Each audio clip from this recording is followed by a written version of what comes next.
창세기 32장 2절 말씀을 함께 보도록 하겠습니다. 32장 2절 우리 한 목소리로 함께 읽습니다. 야곱이 그들을 볼 때에 이르기를 이는 하나님의 군대라 하고 그 땅 이름을 마하나임이라 하였더라. 아멘. 오늘 본문은 야곱이 외삼촌 라반과 오랜 갈등 끝에 화해합니다. 그리고 서로 해치지 않기로 언약을 맺은 후 고향으로 돌아가는 일에 있었던 일을 그리고 있죠. 야곱은 라반과 작별한 뒤에 길을 가다가 하나님의 사자들을 만나게 됩니다. 그리고 그곳 이름을 마하나임이라 부르며 하나님께서 여전히 나와 함께 하신다라는 사실을 확신하게 됩니다. 오늘 본문을 더 깊이 함께 살펴봅니다.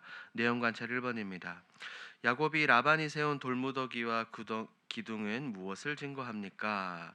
야곱이 라반과 세운 이 돌무더기와 기둥은 서로를 넘어가 해치지 않겠다는 언약의 표징이죠. 이것은 두 사람 사이의 경계이자 약속의 표식입니다. 이 지점을 넘어가 서로에게 다시는 해를 끼치지 않겠다는 결단, 다짐을 나타냅니다. 근데 누구 앞에서 나타낸 것입니까? 하나님 앞에서 맺은 평화의 언약이다라고 볼 수 있죠. 내용 관찰 2번입니다. 야곱은 고향으로 가는 길에 누구를 만나며 그들을 무엇이라 부릅니까? 야곱은 고향으로 가는 길에 하나님의 사자들을 만나게 됩니다. 그리고 하나님의 군대다라고 말하며 그곳 이름을 마하나임이라 이름하게 됩니다. 왜 이렇게 불렀는지는 우리 영구와 묵상에서 조금 더 깊이 살펴봅니다. 영구와 묵상입니다. 야곱은 왜 하나님의 사자를 하나님의 군대라고 부릅니까? 야곱이 만난 이 하나님의 사자를 하나님의 군대라고 부른 이유는 다른 것이 아닙니다. 그들이 단순히 하늘에서 내려온 존재가 아니라 하나님께서 지금도 여전히 나의 삶의 여정을 지키시고 보호하기 위해 보내신 강력한 하늘의 부대라는 분명한 확신이 있었기 때문에 야곱이 하나님의 군대다라고 이렇게 부르는 겁니다. 당시의 야곱의 상황은 어떻습니까? 그는 막 외삼촌 라반과의 오랜 갈등을 끝내고 평화롭게 작별을 했지만 이제는 형 에서와의 재회를 앞두고 있습니다. 에서와의 관계는 어떻습니까? 과거에 에서는 야곱에게 속임을 당한 상처와 분노가 있었죠. 그리고 에서는 야곱을 죽이려고 했었습니다. 그 분노가 있었기 때문에 야곱은 그 만남이 매우 두려웠을 것입니다. 이런 불안과 긴장 가운데 하나님의 사자들이 나타났다는 것은 이미 하나님께서 야곱보다 앞서 준비하고 계시며 보이지 않는 이 영적인 전쟁에서 야곱을 위해서 싸우시겠다는 하나님의 표시입니다. 군대라는 표현은 어떻습니까? 군대라는 표현은 단순히 숫자만 많은 것이 아니라 조직적이고 강력하며 적으로부터 철저히 보호하는 전투력 있는 무리라는 이 뜻을 가지고 있죠. 야곱은 즉 자신의 안전이 사람의 힘이나 전략이 아니라 하늘로부터 하나님의 보호와 힘, 능력과 권세에 달려 있다는 것을 이 자리에서 깨달았던 겁니다. 이 장면은 우리의 신앙생활에도 굉장히 중요한 메시지를 주죠. 우리가 하나님의 뜻 안에서 이 순례의 길을 살아갈 때 우리의 눈에 보이지 않아도 언제나 하나님의 군대가 영적으로 우리와 함께하며 하나님께서 우리를 막아주고 계신다는 사실입니다. 어려움과 위험 가운데서도 하나님은 우리를 홀로 외롭게 내버려 두지 않으시고 하나님의 군대를 보내어 우리를 지켜주신다는 겁니다. 그러므로 야곱처럼 우리는 어떠한 일을 만나든지 간에 어려움과 두려움 가운데서도 하나님의 군대가 나와 함께 하신다. 이 믿음으로 우리는 이 순례의 길을 우리가 걸어갈 수 있게 되는 겁니다. 느낀 점을 봅니다. 하나님께서 야곱과 함께 하시며 그의 여정을 강력하게 지키시고 보호하는 것을 보며 무엇을 느낍니까? 하나님께서 그의 여정을 처음부터 끝까지 지키시는 이 모습을 보며 하나님은 하나님의 약속을 결코 잊지 않으시고 끝까지 지키시는 분이라는 것을 다시 한번 더 깨닫게 됩니다. 야곱이 라반과의 갈등을 마무리하고 에서를 만나러 가는 그 두려운 길에 하나님께서는 그와 함께 하시죠. 물론 야곱은 그의 식솔들과 여러 종들도 있었지만 야곱은 참된 위로와 안식을 얻지 못했습니다. 하지만 하나님께서 함께 하신다는 그 사실 하나만으로 야곱에게 담대함을 허락하셨습니다.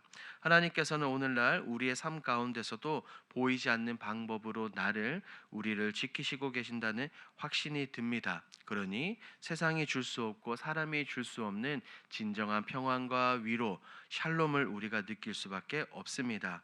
결국 우리의 안정과 승리는 나의 힘이나 내 노력, 내 생각과 계획이 아니라 전능하신 하나님께 달려 있다는 것을 오늘 본문을 통해서 느끼게 되죠. 적용입니다. 최근에 하나님의 강력한 보호하심을 체험한 적은 언제입니까? 우리의 삶을 돌아보면 때때로 이런 본문에 나오는 야곱과 같이 하나님께서 우리를 지켜주셨던 경우들이 굉장히 많습니다. 혹은 때로는 꼭 눈에 보이는 기적 같은 사건이 아니더라도 위험이나 어려움 가운데 뜻밖의 도움을 받았거나 마음의 평안을 주셔서 이 위기를 잘 지나오게 하신 그런 순간들도 있을 수 있습니다. 성경을 보면 이런 예화들이 굉장히 많이 나오죠. 그 중에 대표적인 것이 하나가 다니엘이 사자굴에서 구원받은 사건입니다.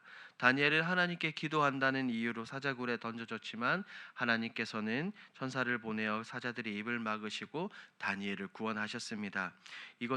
이런 예화들은 하나님께서 사랑하는 자를 어려움 가운데서도 강력하게 붙들고 계시고 보호하고 지키신다는 사건입니다. 하나님께서는 오늘날에도 지금 이 순간에도 여전히 우리의 눈에 보이지 않는 방법으로 사람과 혹은 상황과 환경을 통해 보호의 울타리를 세우신다는 것을 우리가 알 수 있죠. 마지막 결단입니다. 하나님의 군대가 나와 함께 하심을 확신하며 담대히 살아가기 위해 오늘 무엇을 실천하겠습니까? 오늘 이 창세기 말씀을 생각하며 다음과 같이 두 가지 정도로 결단해 보는 것은 어떻겠습니까? 첫 번째, 매일 말씀과 기도로 하나님의 임재를 기억해 보는 것입니다. 하루를 시작할 때와 하루를 마칠 때 하나님, 오늘도 저와 함께 하시며 저를 지켜주신 하나님의 이 놀라운 능력, 하나님의 군대를 믿습니다라고 고백하며 어려운 상황이 닥칠 때마다 하나님의 보호하심을 떠올리는 것입니다. 하루를 시작할 때와 하루를 마무리할 때 말이죠.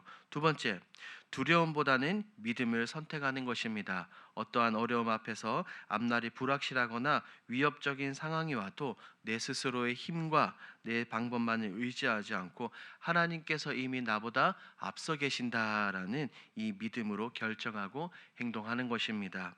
우리가 이렇게 두 가지를 지키며 오늘 하루를 살 때 야곱이 본문에서 얻었던 담대함을 얻었던 것처럼 우리 역시 하나님의 군대가 오늘 나와 나를 지키고 계심을 경험하며 흔들리지 않는 삶을 살 수 있을 것입니다. 오늘 하루를 살아가는데 이 두 가지를 기억하시고 삶 가운데 실천하시는 저와 여러분들이 되길 주님의 이름으로 축복합니다. 아멘. 오늘 들은 말씀을 기억하며 함께 기도로 나아갑시다. 첫 번째, 언제나 나를 지키시는 하나님만 신뢰하게 하옵소서. 두 번째, 하나님께서 나와 함께 하심을 확신하며 주님의 보호하심과 사랑 안에서 담대히 살게 하옵소서. 우리 8월 공동 기도 제목입니다. 리모델링을 통해 길동교회가 민족 복음화와 선교를 위한 도구로 더욱 크게 쓰임 받게 하옵소서. 마지막, 교회를 향한 비전과 소망이 성도들의 마음에 새겨지게 하옵소서. 이와 같은 공동 기도 제목으로 기도하시고 여러분들이 가지고 오신 개인 기도 제목으로 자유롭게 기도하시다가 돌아가겠습니다. 우리 주여 힘차게 부르시고 기도합니다. 주여. 하나님 감사합니다. 하나님